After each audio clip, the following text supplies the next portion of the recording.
Well, good evening, everyone. How are you? Good. So how many community gardeners do we have here? Okay. How many urban farmers? How many big rural farmers do we have here? Nice. How many female farmers do we have? Nice. Okay, so as she said before, my name is Sophia Bugs, and so I'll just give you a real quick overview. So the slides that I'm going to share with you are slides prior to my Vista service. So I was an apprentice and I also was aspiring to grow. So these images are earlier images prior to my Vista service. And my Vista service will be ended in June 27th, and I'll officially full-time farm. So in the process of learning about growing, wanting to grow, and getting a small farm education with Ohio State Specialty Crop Farmers program, I was able to grow with other growers, work with a special needs organization and be their farmer and go to market. And so what I wanted to do was basically extend the education a little bit more, so I decided to serve in my own neighborhood working with an urban farm, Iron Roots Urban Farm. So that way I can be sure that I wanted to full-time farm, because all the farmers in here realize how serious that is to say you're gonna full-time farm but no money. So, but before I even say that, I want to definitely say that I want to first say I am standing on the shoulders of those who came before me, and I'm so grateful for them. And I'm also standing on the shoulders of those people who own those lots that I'm growing on, those 9 lots. Those folk worked really hard, and they were all employed, and they were all doing what they need to be doing, and they were part of the community and active, because I remember those lots as a child, full of laughter, full of families, but for whatever reason, those homes are now dilapidated, torn down, demolished, and left with just lots. So I hope that I make those folk proud by growing food on those empty lots. I wanted to say that before I move forward. Okay, so this right here is an image of me at what is called Goodness Grove. It's a Presbyterian church that offered my apprenticeship with the Ohio Extension. It's a small specialty crop apprenticeship. And this is their farm that I learned how to farm on. And this is like, I think, the 3rd day that I got there, and things were big and things were blooming and things were growing. And so this was their herb bed. And I decided to take a picture to remember the first days of me getting there before I actually got into the soil. So I'll step back and say how I got to this point. So I'm originally from Youngstown, Ohio, on the south side, born and raised there until I was 11 years old. And my mother took me to Orlando, Florida, because there were no jobs. We were also helping my aunt, who was stationed, she was in the military, in the Navy. She was stationed in Orlando, and so my little cousin was also there, and he needed some sitting to be done. So we went there to help my aunt and get a new start and a new life. And that's where most of my education and most of my childhood experiences were there when I was 11 up until I was, I'm not tell you my age, 5 years ago. Because I'm 18. So I was basically as in Central Florida, and with my mom and my aunt and my cousin, and slowly but surely we moved folk from Youngstown to Orlando. Half the family is there now. But I went there and I also attended Bethune-Cookman College in Daytona Beach, Florida, so that's where I got my undergrad. And after getting my undergrad, I kind of just got some little jobs, some here and there, and met, just until I figured out what I was going to do. My grandmother discovered she had cancer. And so myself and my mom, we kind of just partnered up and decided, let's bring her to Florida and let's just surround her with the love that we can while she had the days that she had. And so that's what we did while she was in Florida. Well, we decided to bring her back to Youngstown to give her a going home ceremony. And being back in the house again, I knew that it was something kin about the house that I didn't want to let go.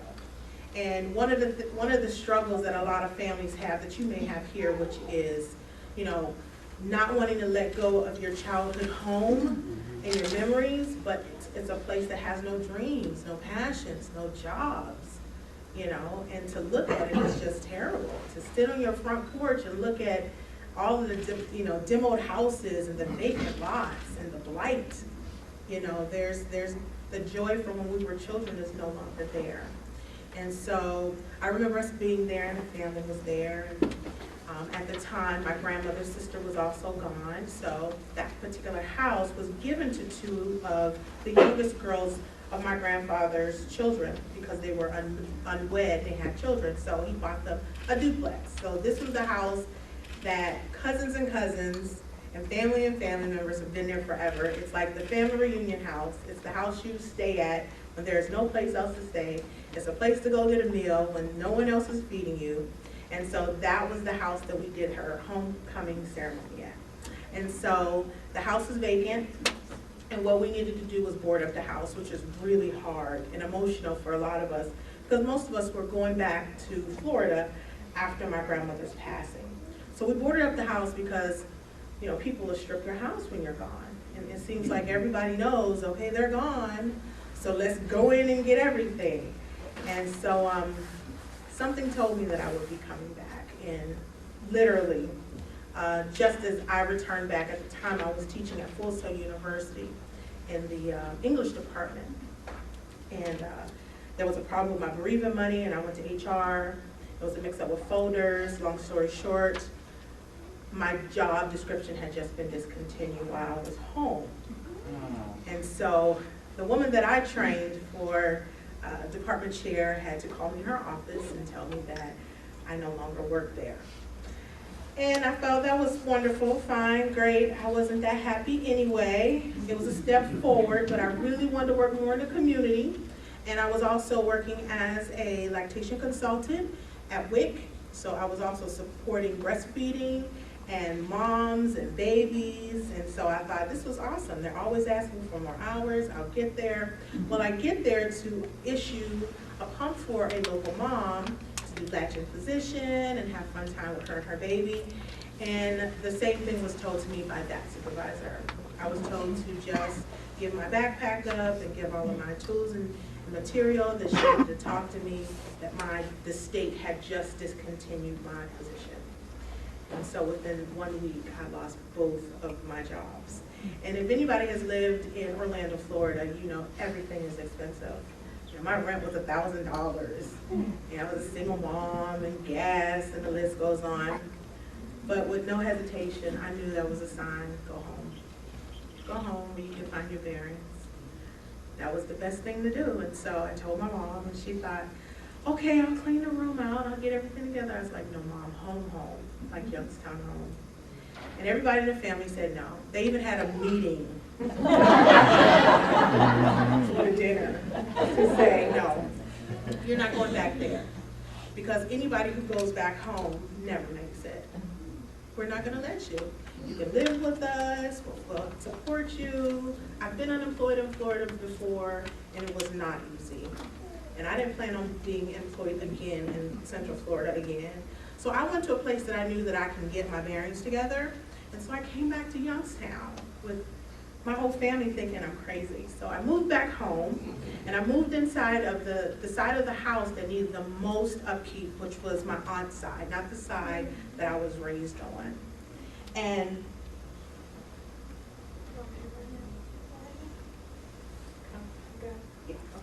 And so moving next door,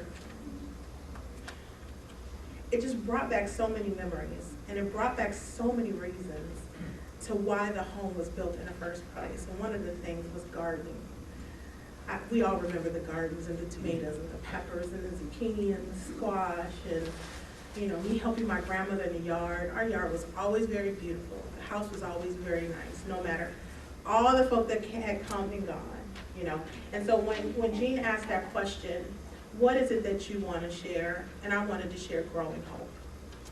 Hope is so important in the work that we're doing, especially around foods that we're questioning what's on the food, what's grown beside the food, who's growing what down the street that could blow on your food.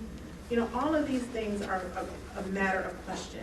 And I was just fortunate enough with all of my problems and my delays and dilemmas to find a way to restore some hope by moving into my old family home.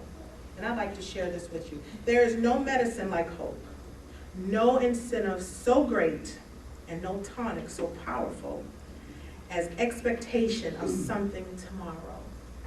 So I was in the presence of my tomorrow.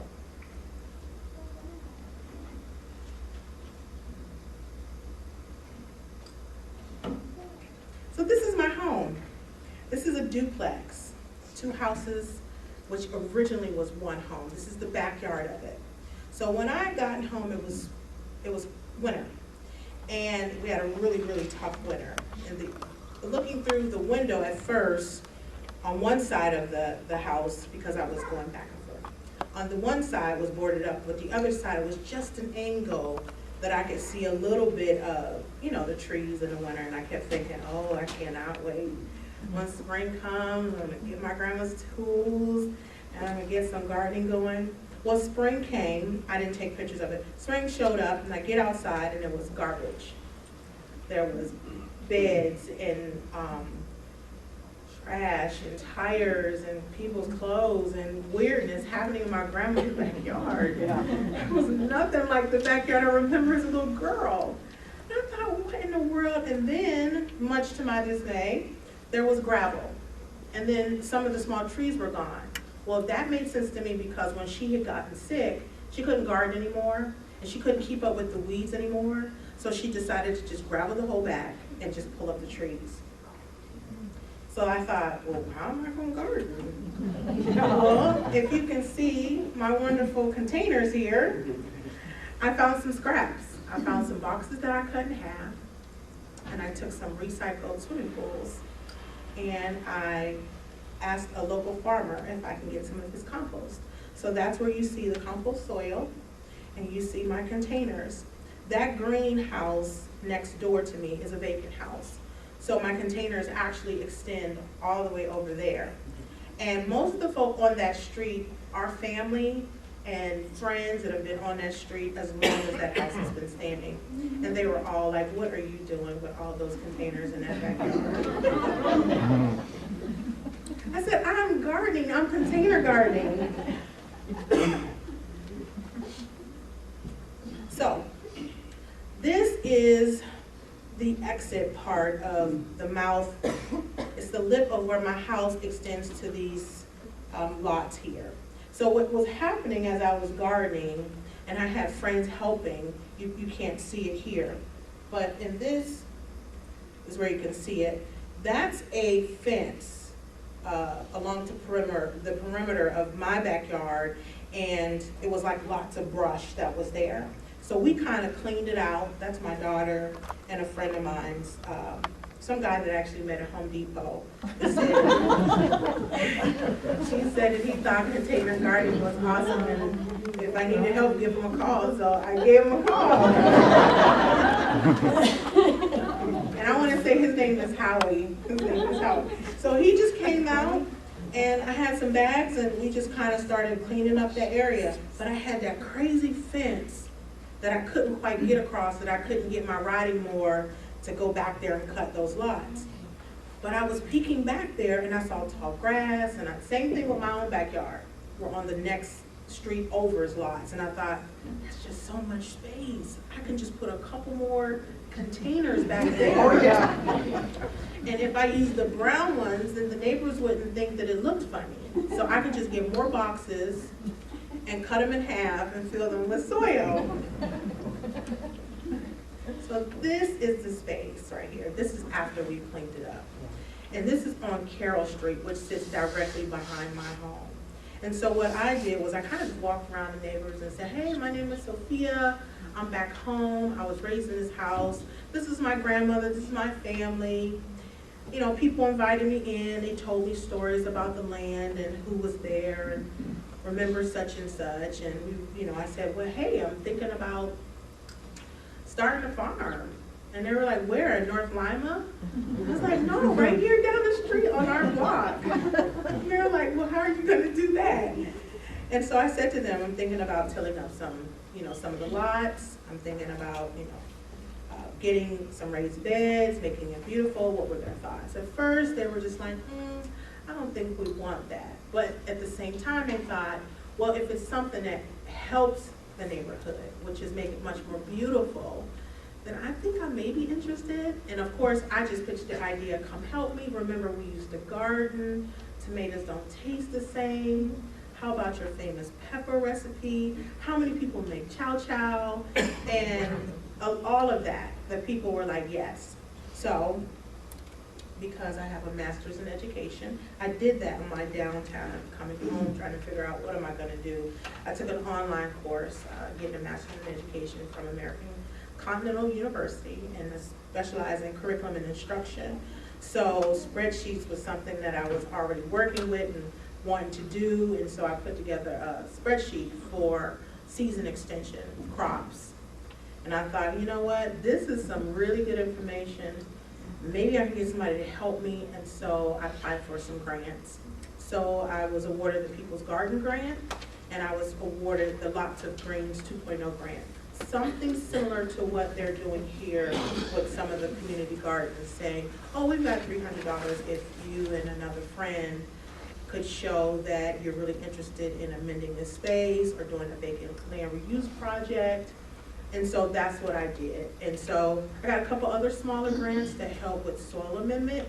And so this is what the project looked like after I finally got it all cleared up.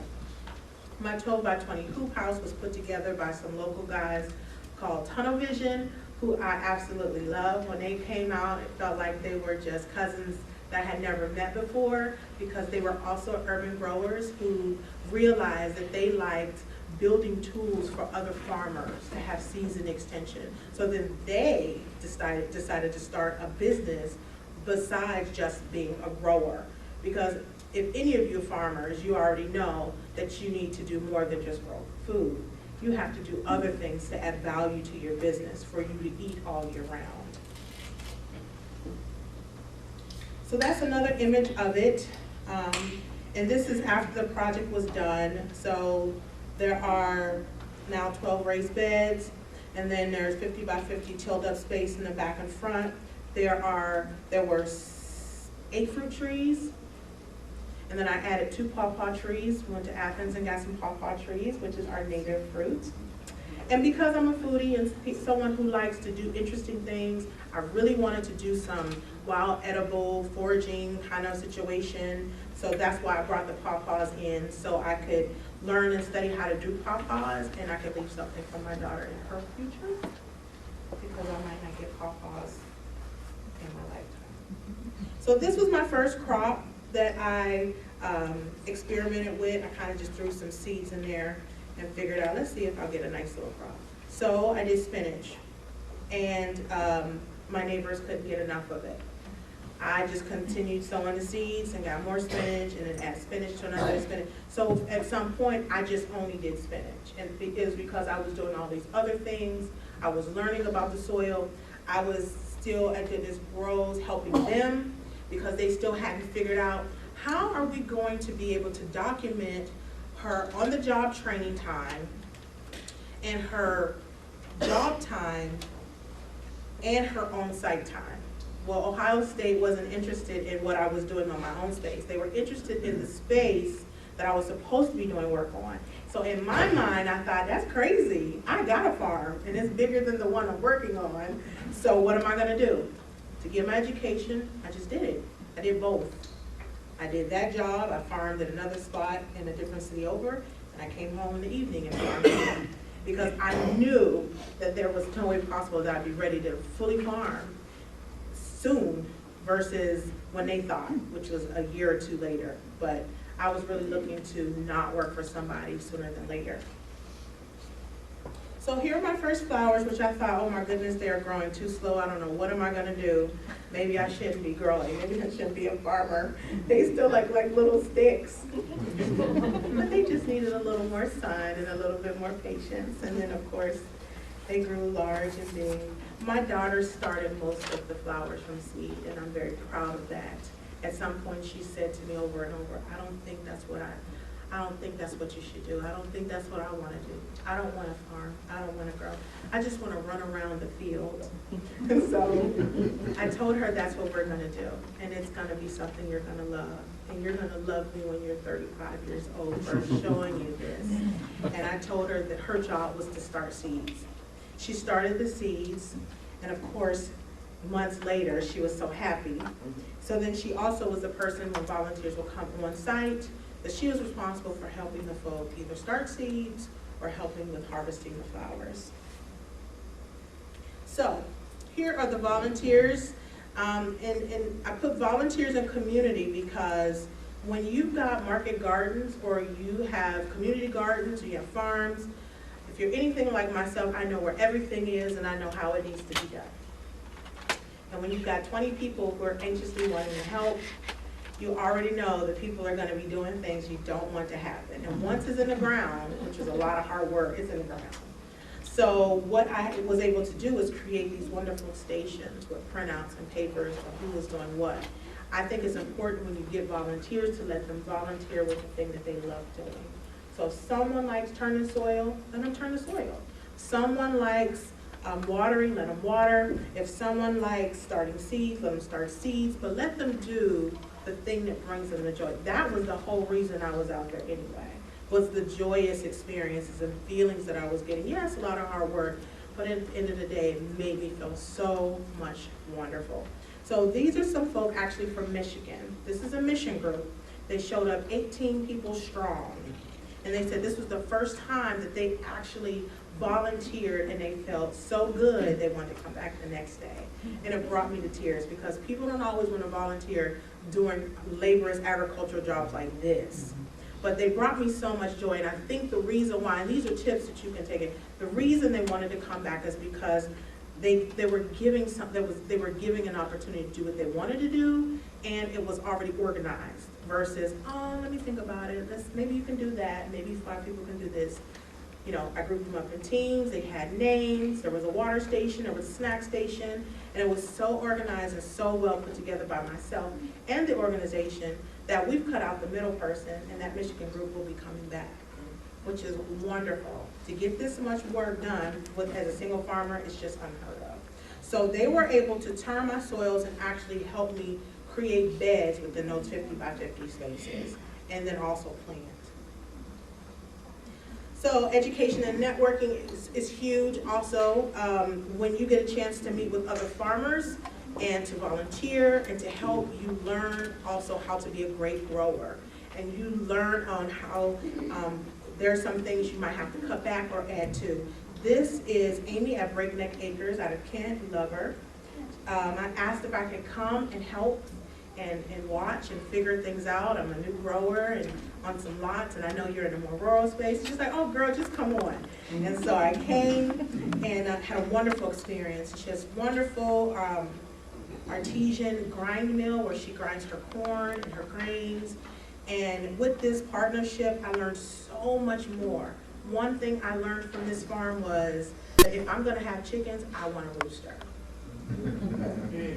And at the time, City Council was saying, you know, right when I wanted to get small livestock, which for us is considered honeybees, small milking goats and chickens, they were like, no, we're not gonna allow that to happen because we're changing the zoning this year. And so I thought, well, it's just that they don't want the rooster, of course. And I thought, I don't want a rooster either. I don't need roosters. I need to have some hens. It's me and the girls, and we can hang out. We don't need a rooster. I went to Breakneck Acres, and what was a hawk or an eagle or something was trying to get those chickens. And the rooster put a call out, and everybody had to be still. And he fought the bird. He fought he protect the hens. I need something to protect my hens. I want a rooster too. I didn't mean to discount the rooster, you know? Not to mention, after that experience, I did more research. It caused me to go back and read how you have a much more nutritional egg if it's a fertilized egg.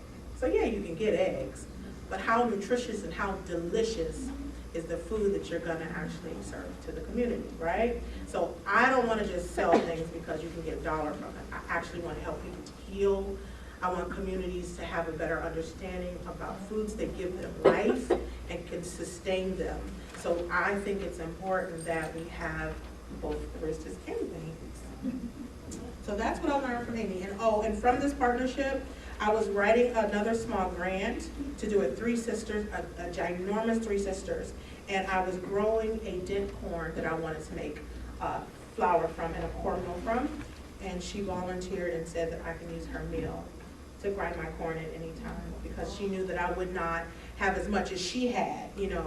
But every little bit counts, you know, for a small grower. If you just, you know, selling it during your winter time, or you're selling at market when nothing else is coming out of the ground, you have that extra added value piece that you could be doing. And my decor was not just ornamentally beautiful, but it was plentiful. So I'm really grateful for her. Here is one of our master gardener, Mahoney County Extension agent, Mr. Bill Snyder, who I love absolutely to death. So they do a grow program, and what they do is they make a list of how many community gardens and gardeners make the cut. And everybody's like, oh, wait, no. And so they come to each garden and they do bug identification, they look if you have blight.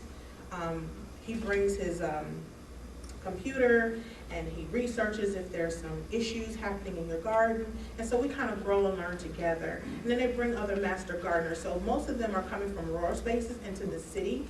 So most of the city growers don't have all the same experiences as the rural growers. So it's a wonderful time. So this is when they actually came out to my farm, and we were actually talking about drip tape and water irrigation. And at the time, we discovered if you're collecting rainwater in those barrels, that you have to sanitize it before you actually put it on your crops. And it was a really hot debate and topic about what was going, and that's flowering kale that hadn't turned purple yet down there.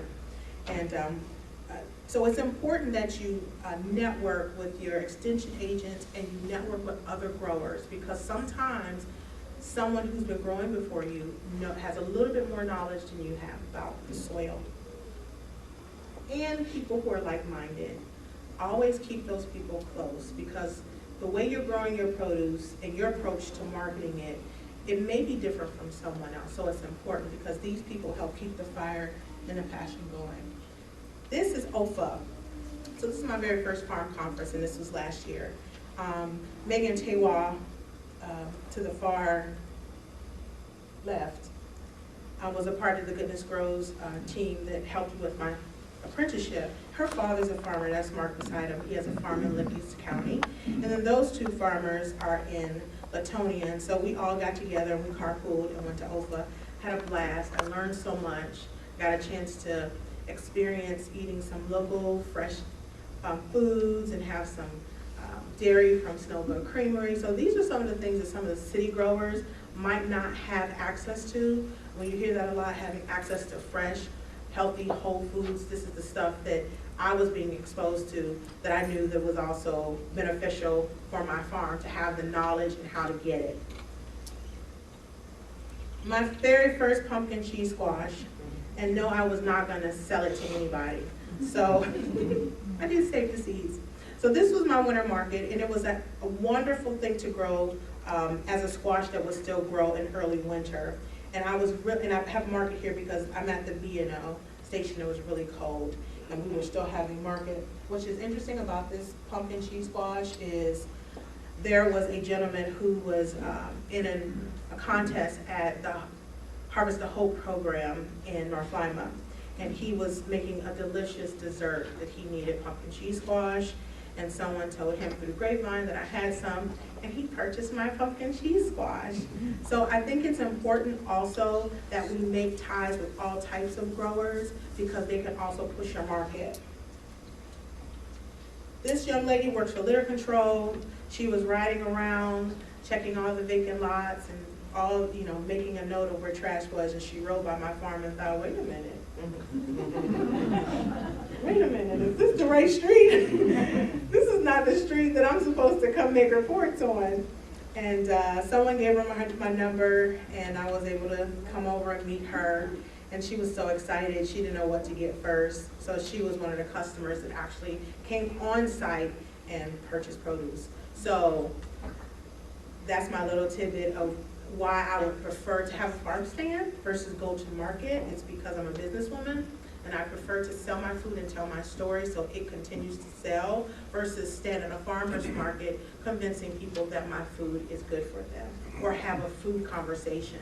The labor, what you have to do to harvest and to have clean containers and to set up the table and to break it down and to take the food home, to either give it away or compost it, in my opinion, is not worth it. If that market is not there for you, it's just not for you, and that's okay.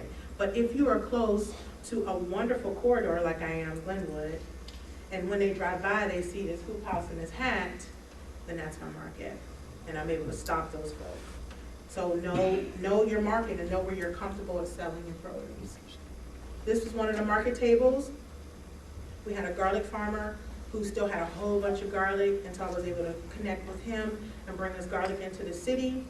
And you know, just we still had greens up under the table, and I would go to the B&O market, and although the food is so fresh, and so we didn't spray anything that year. It's not certified organic, but it's grown with organic and homegrown practices.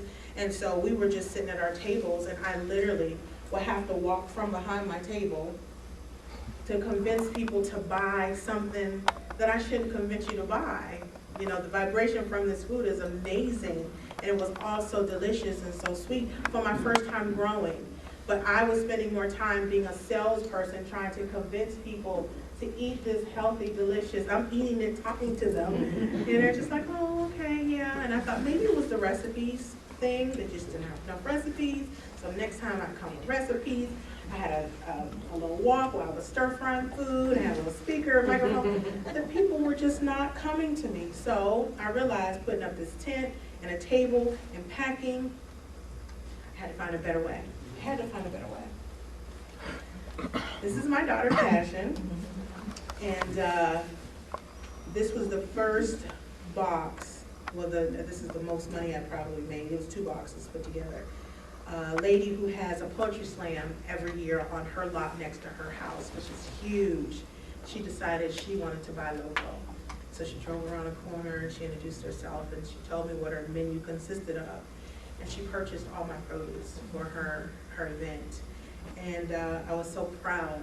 This is when I officially felt like I was farming, because there was lots of harvesting, lots of washing, lots of counting, lots of adding, lots of making sure she got what she was supposed to, and also added other things so I can display what else I was selling, because she was also going to make an announcement at her event. So flowers is what I love to do, herbs and flowers, and most of them are edible. So, and because I didn't spray anything, you can put wonderful herbs with wildflowers and the flowers you've cultivated in a wonderful vase. Got that for 10 cents.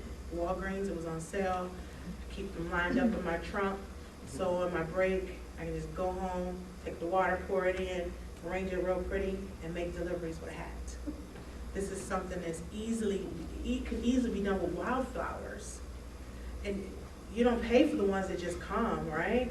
You don't pay for the yarrow, the queen lace, ladies lace. You don't pay for those, they just come. And so you can add those things to fill it out. And this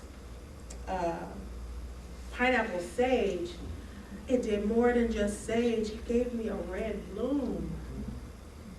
And that was in almost early winter. It was still not just delicious, but beautiful. So I still had flowers that I was selling. This is Dominic, one of my ex-coworkers and my homeboys. Dominic was getting something from me called the Bachelor Box. It was a joke, actually. I kept saying, Dominic, you really need to eat a little healthier. He was like, you know what, it's because I don't have somebody at home cooking for me. I said, you need a Bachelor Box. He said, Sophia, you get a Bachelor Box and I'll get it. So what I did was I put together a little box that I got from the local store, bottom dollar, the remnant bottom of the box, and I would put 5 bunches of whatever green was available. And then in the clear bowl that you got from the Chinese restaurant, I made a mixed salad of it, and in a tiny little bowl, of my dressing and 4 little sprigs of flowers. So he had 4 girlfriends, each girlfriend got a flower and he got a vegetable. And so we graduated from a smaller box to a bigger box, to his grandfather was getting a box, so he was taking a box to his office downtown, to I'm ordering a bouquet of flowers for my mom and my aunt and the women that I love. And Don was my best customer. I couldn't keep up with, it was regularly every week until the point it was texting of, this is what I want. And so he was my first real experience of trying to keep up with the CSA, because he was actually eating all the produce and he was utilizing all the flowers. So it's important to make connections wherever you are. So no, he's not in agriculture, but he was someone that I knew.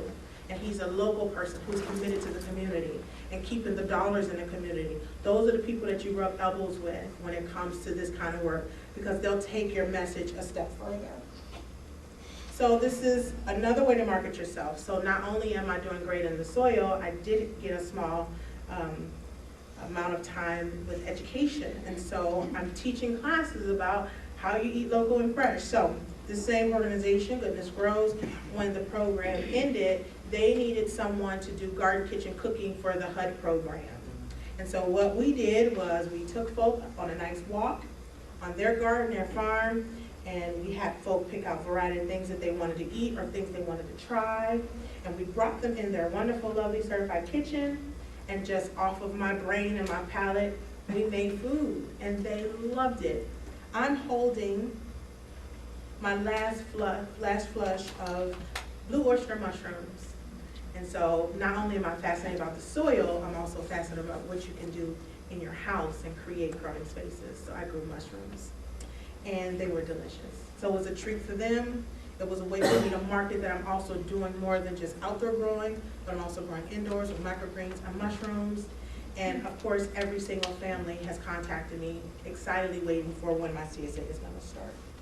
Oh, and you're marketed this way also, not because organizations have a pocket of money or a stipend of some sort to pay you for your time, to pay you for your mileage, and they bought my produce as well. So it was a win-win either way. So here is my tomatoes. They stayed, because they wouldn't turn red, because all of my neighbors, they were like, oh no, we just want green tomatoes. So I had to like cut back and only allow, this bed to be green and let the heirlooms get red and purple and black and beautiful, because my neighbors, predominantly African-American neighborhood, was definitely wanting the green tomatoes as soon as they were growing. But my market, and that's really important to know your market, is probably more around alternative living and the hipster folk and the foodie folk. So I'm growing different things in the soil, not just the basic traditional crops. So you want to get a little bit of everybody involved when it comes to marketing yourself. So joy restores hope, definitely. These are those flowers my daughter started from seed. And that day happened where I was out there working, not knowing which chore to do first, you're all over the farm. And I saw butterflies on my daughter's flowers. And I felt that that was God's way of saying, well done. We worked so hard. And at that moment, I could sit down and just take a view of my beautiful permacultural farm. I was so busy doing everything that I really never had a chance to look at how beautiful things were. So my daughter had come from school. By the time she come from school, there were like 6 butterflies just all over her flowers. This also is an image of some of the friends that have come out and supported me from all over to say, hey, you know what, hang in there. I know the rocks are killing you in the soil, but you can do it. Stay committed and we'll support you. That's Megan and another friend of mine's named Jeannie.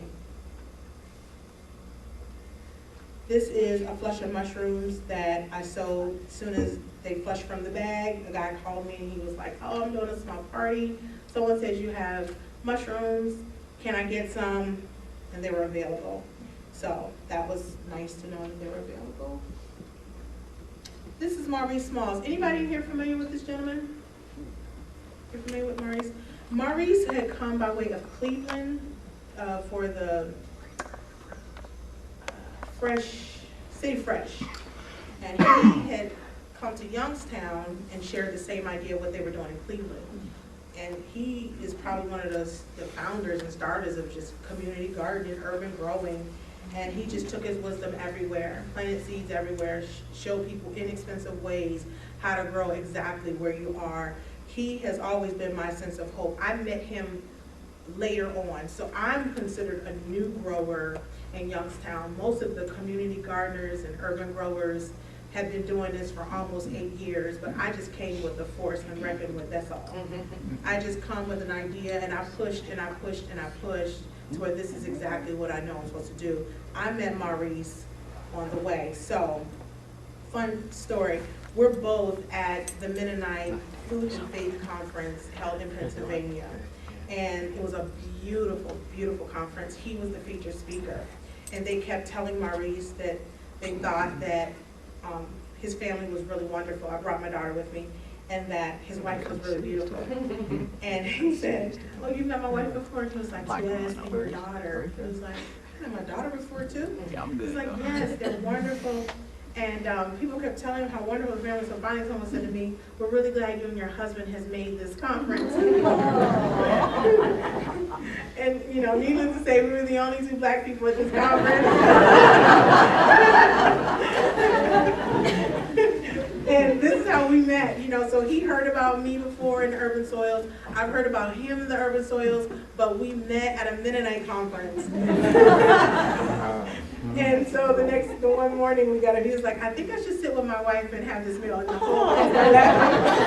people were like, I'm so sorry, I'm so sorry. It was okay, it was okay. But he definitely has touched my life tremendously. I put this picture up specifically because you need that go-to person when things get tough.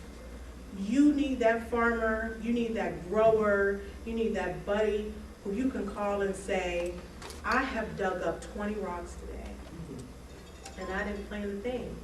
And I just really, I'm feeling some kind of way. You know, you need to call somebody up and say, I have not seen a worm in 3 days in my soil. What to do?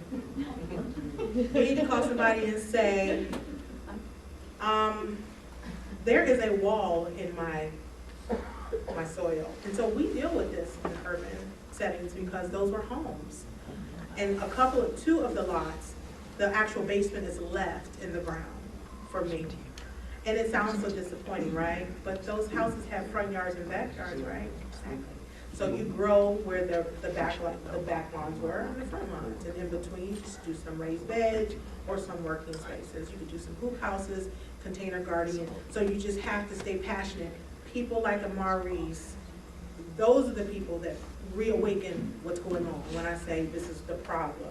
And he'll remind you that that's not a problem, it's an opportunity.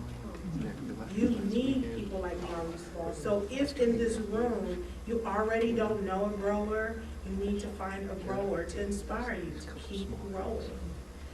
I left CASA. It was a wonderful, wonderful conference, and they talked about us. They said that we will not begin to continue to grow and to feed the world without smaller growers. Specifically, Ohio. Do you know why? Ohio's #1 product is agriculture. How much of that do we eat? 10%. 10%. Everybody in this room can grow tomatoes and make money.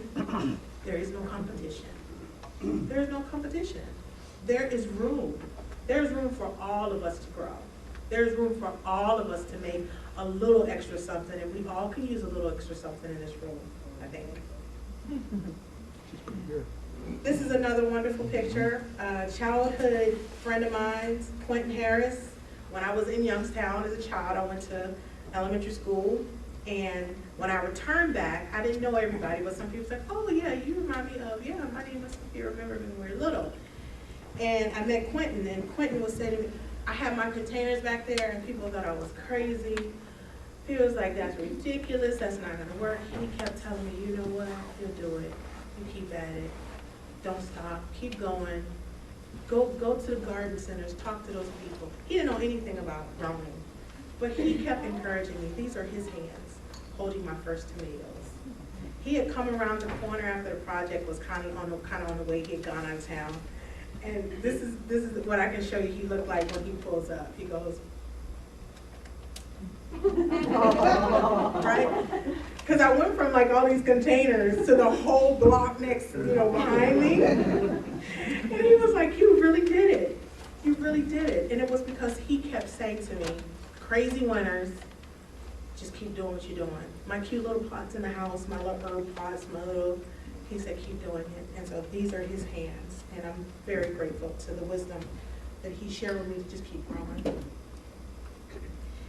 This image right here is, my daughter is calling me from the back porch. Please come in right now. You need to read to me, it's bedtime. But I've got so many chores to do still. It's that last little bit, the lunar haze of the sun that's left that I want to do 50 more chores. But this right here, this is very joyous. This restores the hope in me that the next day, I'll just keep doing the same thing. And this is my farm right here. And I don't have a picture of all of it, but it extends a little farther back. And it got big, and it got wide, and it got large and beautiful. The sunflowers just were so wonderful. The deer, of course, came to visit me every morning because my farm actually sits at the mouth of Mill Creek Park. And so I was fortunate enough that the groundhogs just avoided me, but the rabbits just lived in the beds. It was the Swiss chard and the rabbits was just like, oh my goodness. But we finally worked it out, and I finally shared it. They're no longer back there.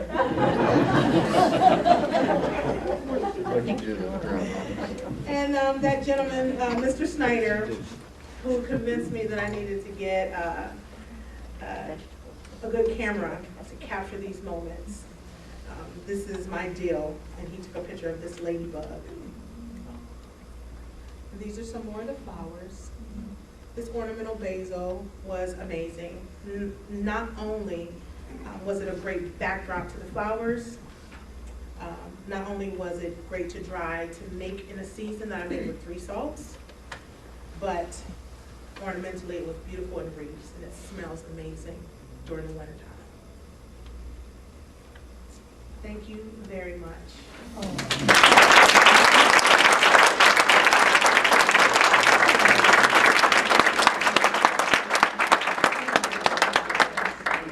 We have a couple minutes left. We got about 10 more minutes, and we can open it up for questions if you'd like to. Yeah? Yeah. Are all the basils edible? Yes. Yes, they are.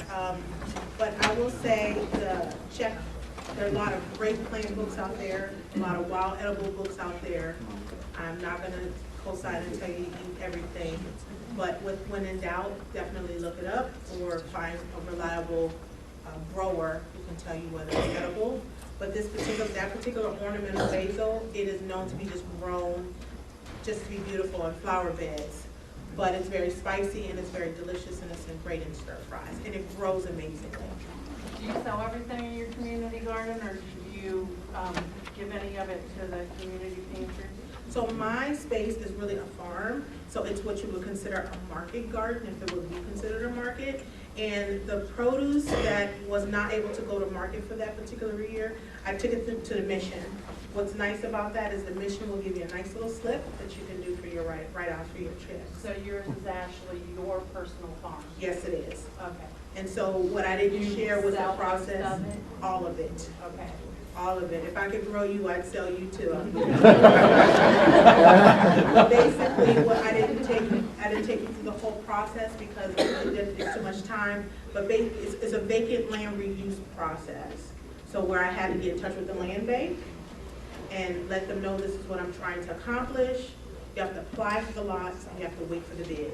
And I'm still in a process of trying to get all lots. So it's 1.2 acre or 9 lots, and it sits directly behind my home. When you did work for the community garden, did you sell it or give it to the community pantry? And I never worked for a community garden, but I did experiment and practice in community gardens. And I practiced whatever I grew in North Lima, which was mostly the Three Sisters, I did in one community garden, and they stole everything. And so it happens. That's the reality of community gardens. It happens, right? But it bumped up my game and got me to better understand community and space and placemaking.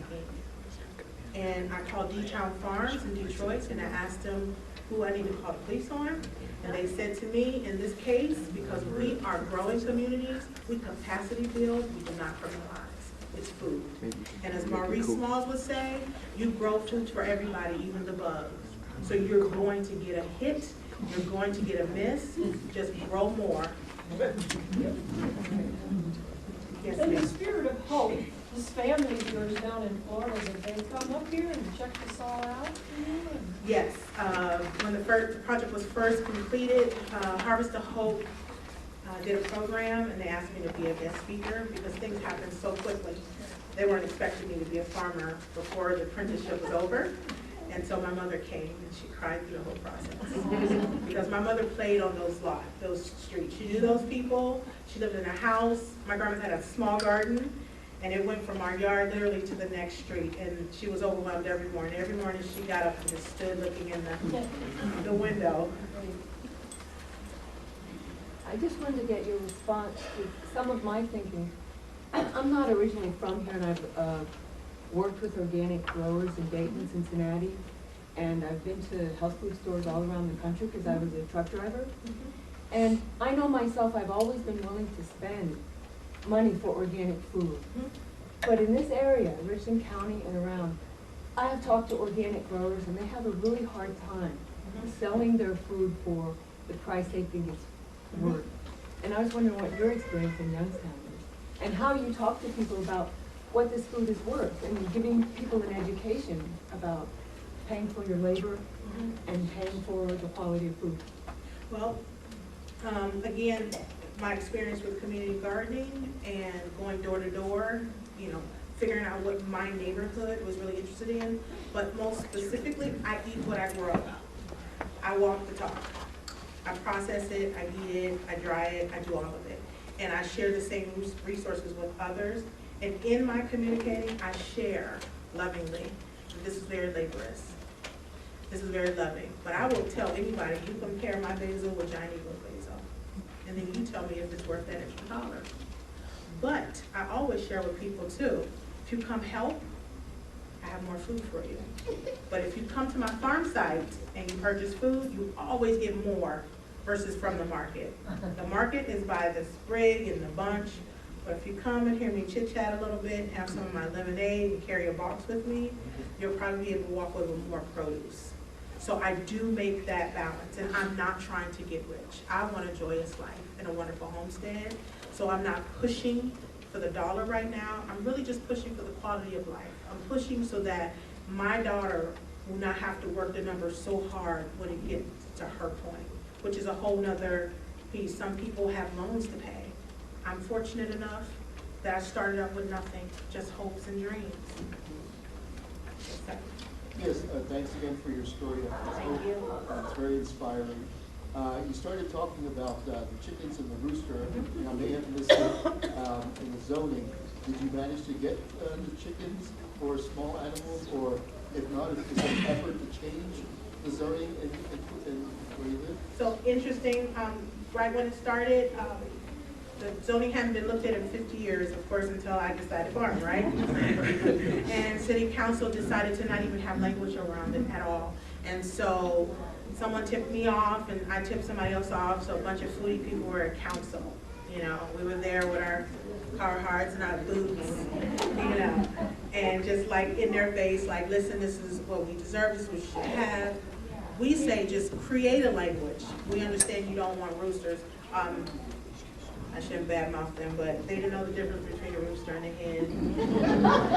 And a couple of other things that I thought, wow, really, that's what we're working with city council. So I basically asked them, I said, so we brought to you why we feel that we deserve this, because you're not gonna get thousands of people wanting this. And we have the space for it. Where I'm located on the south side, you know, it looked like somebody dropped a bomb. There's nobody next door to you, but a vacant house. Everybody can have small chickens. You know, but they're saying, no, I understand, and a lot of people are resisting an era that they don't want. And they did say that they thought that the gardens made the city look ugly. And so I said to them that one council person at a time, each foodie would take their positions and we'll bring the space while they're living. And I welcome them up to my farm. And so since then, it has started a movement around people wanting to be self-sufficient and to be healthier and sustainable.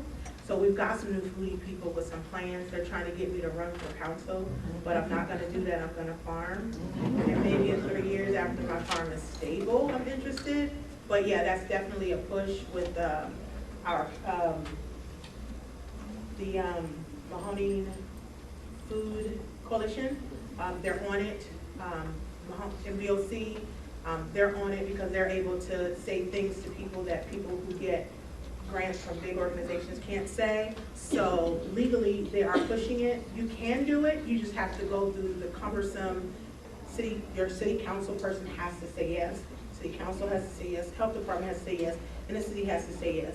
And if anybody has gone to our downtown area, you know that saying yes takes almost a year per office. So if you're trying to do it now, no, but I'm just gonna go through all the steps to show them how cumbersome it is because I've got the time and I've got the space. So yes, we're still gonna go for it. And honeybees is considered small livestock in Youngstown. Got time for one more? Real quick too. Okay, Yes, ma'am. one more. Yes, tell me about watering. You have 1.2 acres. Do you water some or all of it or none of it?